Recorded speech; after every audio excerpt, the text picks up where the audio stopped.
Compañeros y compañeras, muy buenas tardes. Profesora Juanita Villegas, muy buenas tardes. A continuación, voy a proceder a desarrollar mi caso clínico, que es el número 2, correspondiente a la patología del lupus eritematoso sistémico. El caso clínico comienza con la presentación de la paciente Nicole, de 16 años, quien, a partir de una reiterada exposición al sol, en un momento en que ella fue a la playa, comenzó a presentar, luego de esta exposición, prurito y manchas enrojecidas en la piel, en la cara principalmente. Por lo cual, su familia se comenzó a alarmar y llamaron al médico de familia. El médico de familia indagó en más antecedentes y ella manifestó que hace bastantes días, meses, que comienza a tener durante las mañanas dolores articulares, que con el transcurso del día comienzan a aliviar. Por lo mismo que el médico eh, solicita diferentes tipos de exámenes al laboratorio. Los exámenes de laboratorio indican que la paciente presenta un lupus eritematoso sistémico, ya o LES según sus siglas. Ya los exámenes que arrojaron positivo fueron la presencia de anticuerpos antinucleares, o ANA, la presencia de anticuerpos anti-DNA de doble cadena, ambos salieron positivos, y el C3 ya del complemento en suero estaba disminuido, ya por lo cual el, el diagnóstico fue de lupus. ¿Cuál fue el tratamiento? A primera instancia se le recetó sulfato de hidroxicloroquina y además evitar la exposición al sol para evitar este prurito y este eritema en la piel. Luego de un tiempo comienza a tener complicaciones. La fiebre comienza a aumentar, 39 grados Celsius aproximadamente, los ganglios comienzan a inflamarse y los anticuerpos anti-DNA comienzan a aumentar, ¿ya? Y el componente C3 del complemento comienza a disminuir de manera progresiva, ¿ya? Es por lo mismo que el último tratamiento que se le indicó fue el reemplazo de la hidroxicloroquina por 10 miligramos de prednisona 2 veces al día y un antiinflamatorio no esteroideo en una dosis de 250 miligramos 2 veces al día. ¿Qué es lo que le pasó a Nicole? Bueno, como dijimos, lupus eritematoso sistémico. ¿Qué es el lupus? ¿Qué afecta? Este es el eje que afecta. Es básicamente este proceso de selección en el cual se seleccionan linfocitos competentes, inmunocompetentes, que sean tolerantes a los antígenos del cuerpo.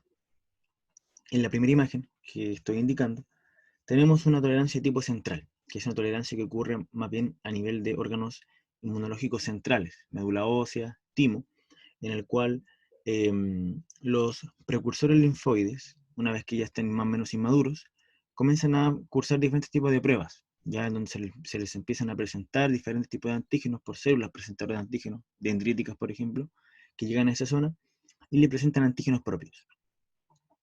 Para poder pasar la prueba, estos linfocitos tienen que no reconocer estos antígenos, claramente. Es decir, no presentar receptores para estos antígenos, ¿ya? Si no reaccionan, bueno, maduran y ejercen la función para la cual fueron creadas. Ahora, si reconocen este antígeno propio, van a pasar por tres caminos. Uno, se va a inducir la apoptosis, o se va a intentar cambiar el receptor que presenta, entre otros procedimientos. Ya a nivel del timo, es importante destacarlo, porque es a nivel del timo en donde se comienzan a adorar los linfocitos tipo T, ya los CD4. ¿Por qué son importantes los CD4? Porque ellos son o también cooperadores, son importantes porque ellos son los que inician el, el, el proceso inmunológico, y ellos son los que presentan el antígeno a la célula P para que produzcan anticuerpos, ya son la primera línea. Entonces, en ese sentido, es importante destacarlo, ya que aquellos linfocitos T que sean reactivos, autorreactivos quiero decir, que sean inmaduros y que sean capaces de detectar un antígeno propio, van a pasar a atacar ya o alertar al resto de células de que hay un autoantígeno, un antígeno propio que es necesario atacar. ¿Qué es lo que ocurre en el lupus? Ya lupus eritematoso sistémico, como acabo de mencionar, LES, sus siglas, es una enfermedad autoinmunitaria, ya se abrevia como EAI, enfermedad autoinmunitaria, no órgano específica, ya es decir, que no se aboca a un órgano como tal, sino que más bien puede atacar o más bien puede manifestarse en diferentes órganos, por algo es sistémico. Se caracteriza principalmente por un depósito excesivo de inmunocomplejos y activación del sistema de complemento, que produce un proceso inflamatorio crónico que se mantiene en el tiempo y que genera daños a nivel sistémico y en diferentes órganos. La manifestación clínica, como acabo de mencionar, es a nivel sistémico, ya es por tanto bastante heterogénea, donde sí se pueden detectar ciertas manifestaciones típicas, ya como por ejemplo el brote facial típico, ya que es además el que le brinda este nombre de lupus, ya que viene de un término griego que significa lobo y que fue acuñado por Cazenave, en donde se detectaba mucho a estas pacientes y a estos pacientes que presentaban lupus con un brote, como pueden ver acá, a nivel de las mejillas y de la nariz, que aboca más o menos como si fuera una mordedura de un lobo, ¿ya? Como si fuera la boca de un lobo. En ese sentido, se podía identificar de esa manera. Y además, que presenta unas células que son bastante típicas de la patología, que son las células LE, o células de lupus eritematoso, que no son más que leucocitos que comienzan a fagocitar a otros leucocitos. ¿Cómo se evidencia en frotis? Bueno, em, son más bien polimorfonucleares, ya que han fagocitado células y que se les puede ver granulación, algo similar a una granulación tóxica, pero un poco más teñida, que evidencia la presencia de núcleos que no pudieron ser fagocitados, ya que en este caso serían los antígenos. Con respecto a la epidemiología, bueno, esta es una patología que alcanza una prevalencia del 5% entre toda la gama de patologías autoinmunitarias que existen. Ya me refiero a artritis, esclerosis, miastenia gravis, entre otras. Es una patología enfocada principalmente en mujeres, ya una relación hombre-mujer de 1:9, que es bastante, y los hombres que la presentan, bueno, generalmente son pacientes que están predispuestos a tenerla, ya quienes, por ejemplo, los pacientes con síndrome de Klinefelter, debido a un hiperandrogenismo que vamos a ver más adelante, tienen mucho que ver en este proceso de autoinmunidad. La incidencia, bueno, generalmente entre la segunda y la quinta década de la vida suelen aparecer esta patología. Con respecto a la mortalidad, generalmente los pacientes fallecen por infecciones, ya que no pueden ser controladas, o porque la enfermedad se activó, ya, es decir, aumentó la inflamación y el daño multiorgánico. Las complicaciones, como pueden ver, principalmente se puede ver afectado el hígado, o sea, el riñón, quiero decir, ya produciendo una nefritis lúpica y una pericarditis. Como podemos ver acá en las siguientes tablas, la incidencia en Estados Unidos de lupus eritematoso sistémico comenzó a aumentar desde el año del 65 en adelante, y como pueden ver, las mujeres siempre, a medida que vamos bajando, va aumentando la cantidad de años, va aumentando la cantidad de incidencia en pacientes que son del género femenino. ¿Ya?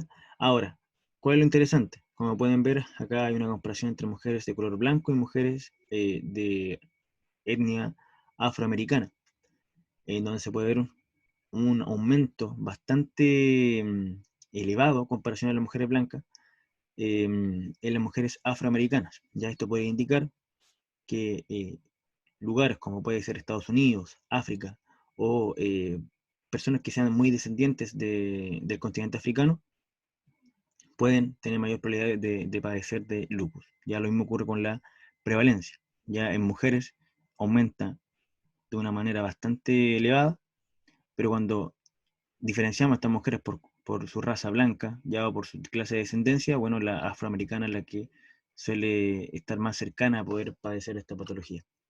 La etiología es multifactorial.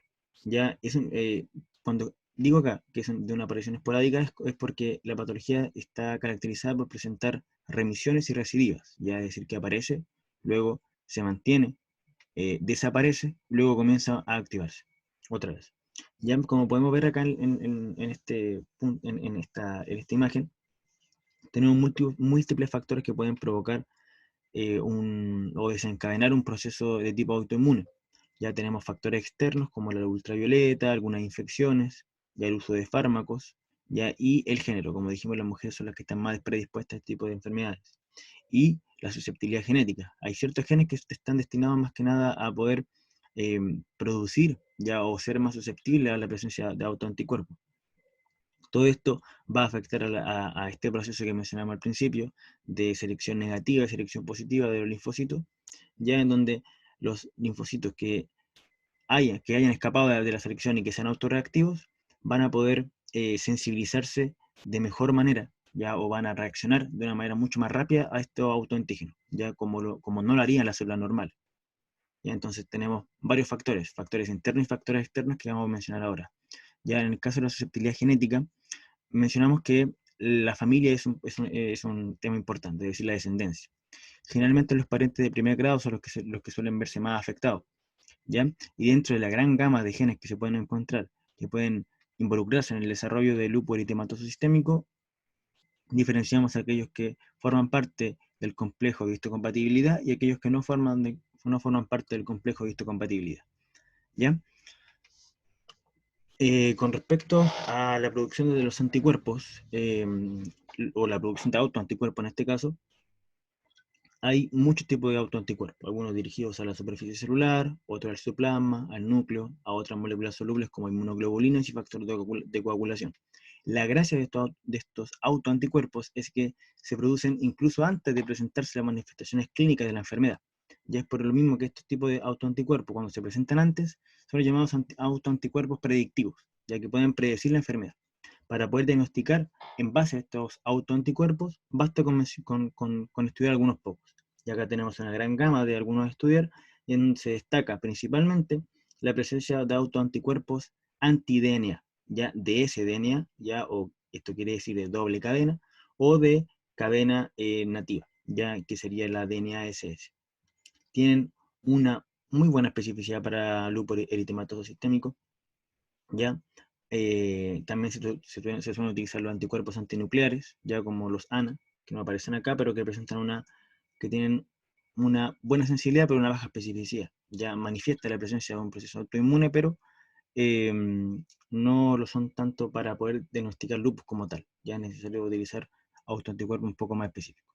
Ya como pueden ver acá, los autoanticuerpos anti-DNA están muy relacionados con lo que es el daño renal, ya debido a que tienen una gran capacidad de adherirse al glomérulo, ya más bien al núcleo del glomérulo y producir patología en ese lugar.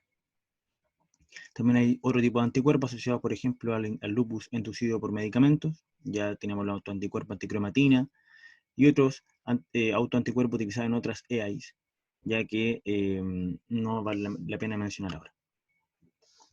Con respecto a los trastornos linfocitarios que pueden favorecer la presencia de lupus, bueno, tenemos que la activación de las células B, en este caso, es más bien anormal. Ya las células B están muy, pero muy activadas. Ya están muy atentas y estimuladas por otras células. Por lo tanto, tienen mayor capacidad o mayor susceptibilidad a producir una gran cantidad de anticuerpos. Ya,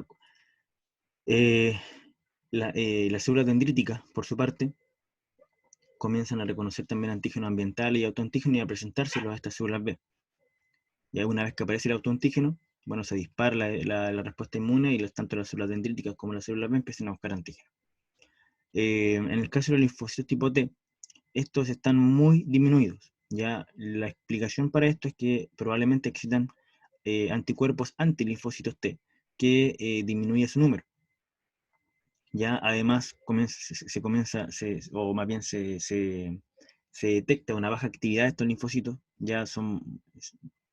se demoran mucho en estimularse, ya son bastante deficientes en ese sentido, y puede deberse principalmente a interacciones ya entre la célula presentadora de antígeno y la célula T que está defectuosa, ya por quizás algún efecto supresor, por los TCD8 y los natural killer, o por la presencia de inhibidores de interleuquina 2 que intentan estimular a estos linfocitos T. Como hay inhibidores, bueno, pues no se realiza la estimulación. Y siguiendo con el tema de las citoquinas, hay ciertas citoquinas que se han estudiado y que se toman en cuenta en este proceso. Ya, por ejemplo, la interleucina 2 se sabe que se produce poco. Ya, por tanto, las células T van a responder aún menos, ya debido a que ya responden menos, pero como hay menos IL-2, menos responden. La interleucina 10 está bastante elevada, ¿ya? Y se correlaciona clínicamente muy bien con los títulos altos de anti-DNA o de anticuerpos anti-DNA y con la actividad de la enfermedad. Eso quiere decir que cuando está muy elevada la interleucina 10, lo más probable es que la actividad se haya, o la enfermedad, quiero decir, se haya reactivado.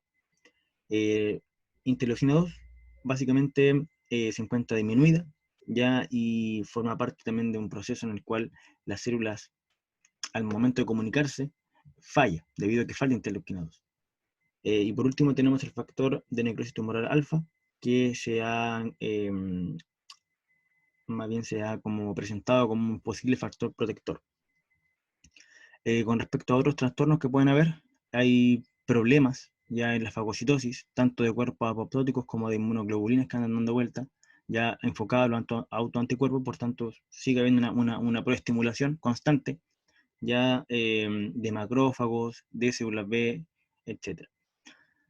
Además que la supresión de las células B está bastante disminuida, ya por tanto estas células B que no pueden ser suprimidas comienzan a liberar una gran cantidad de anticuerpos, ya sin que nada las detenga. ¿Qué pasa con el complemento? Con el complemento comienzan a haber defectos, ya puede haber disminución de C3, ya hay defectos tanto a nivel cuántico como cualitativo de C2, de C4 y de C1Q, afectando la vida clásica. Y, y esto origina bastantes problemas, ya para lo cual se han creado bastantes hipótesis en base a esto, como la hipótesis de la tolerancia, y de la depuración enfocada básicamente al proceso en el cual el complemento se comienza a desgastar, ya, pero la estimulación de las células B sigue aumentando. Por otro lado tenemos lo que ocurre con el sistema endocrino. El sistema endocrino está bastante relacionado por el tema de que, como son las mujeres las más afectadas, puede que hay un problema, hay una desregulación hormonal que puede aumentar la susceptibilidad que la paciente padezca de lupus. En este caso con los estrógenos. Ya se ha descubierto que el aumento de estrógenos aumenta la proliferación de células B, ya que esto aumentan aún así la producción de autoanticuerpos, se inhibe la respuesta a las células T. Ya en el caso de los andrógenos se ha visto que inadecuados valores de andrógenos, entre tantos como por ejemplo del DHEA, eh, influye en el aumento de la respuesta inmune de los T-helper de tipo 1 y la disminución de la respuesta TH2. Por otro lado, la prolactina se correlaciona con un aumento de la actividad de la enfermedad. ¿Ya qué ocurre con los factores externos? Como por ejemplo la luz, que era lo que le ocurría a Nicole. La luz ultravioleta en este caso, especialmente la luz ultravioleta tipo B, altera la localización y la química del DNA, ya transformándolo y aumentando su inmunogenicidad. Y al destruir los queratinocitos por la luz solar, bueno, estos liberan autoanticuerpos al exterior que pueden ser detectados por las células presentadoras de antígenos. ¿Ya? Los agentes infecciosos, la verdad, más bien tienen que ser intracelulares que garanticen una destrucción de la célula y liberen autoanticuerpos. En el caso del anticonceptivo, está relacionado con lo que es el uso el aumento de estrógenos y los fármacos que lo vamos a ver más adelante que pueden garantizar la presencia de lupus inducido por fármaco. En el caso de la fisiopatología, bueno, básicamente el hecho de que tengo células que son poco tolerantes a mí, ya poco tolerantes a mi antígeno, comienzan a activarse, comienzan a activar el desarrollo de la respuesta inmune debido a que hay autoantígeno que comienza a ser detectado por las células B. Estas células B comienzan a liberar inmunoglobulinas, ya la inmunoglobulina dentro de todos los órganos blancos que hay, el más afectado es el hígado, debido a que tiene que filtrar estos anticuerpos y pueden adherirse a él y producir inflamación.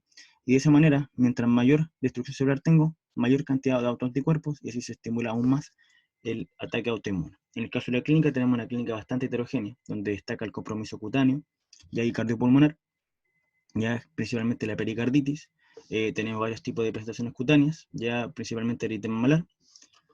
En el caso de las patologías renales, se puede estudiar básicamente mediante el estudio de sedimentación, en el cual evidenciar una proteinuria significa que la patología está enfocada en el riñón. Tenemos también problemas neuropsiquiátricos, en el cual destaca principalmente por el uso de medicamentos que pueden inducir una enfermedad neuropsiquiátrica. En el caso hematológico, mencionar la presencia de anemia hemolítica, de linfopenia, neutropenia, ya entre otros tipos de alteraciones, principalmente VHS.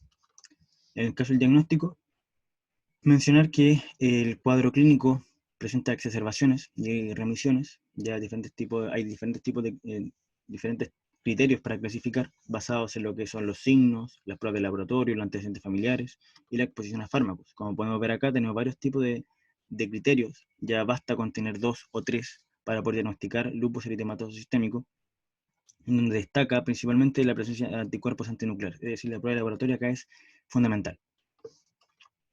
Con respecto al tratamiento, hay varios tipos de tratamiento, no farmacológico y farmacológico. Ya aquel que no es farmacológico se basa básicamente en evitar la exposición al sol, ya evitar el uso de píldoras anticonceptivas por el tema de la hormona y evitar también los factores de riesgo cardiovascular. ¿Para qué? Para evitar la presencia de aterosclerosis.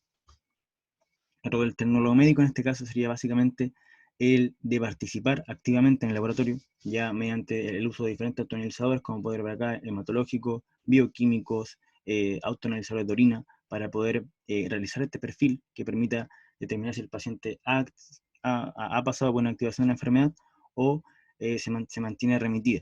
Ya tanto en el control como en el diagnóstico, el tecnólogo médico es importante y forma parte de este grupo de de profesionales sanitarios. Esta es mi biografía consultada. Muchas gracias por su atención.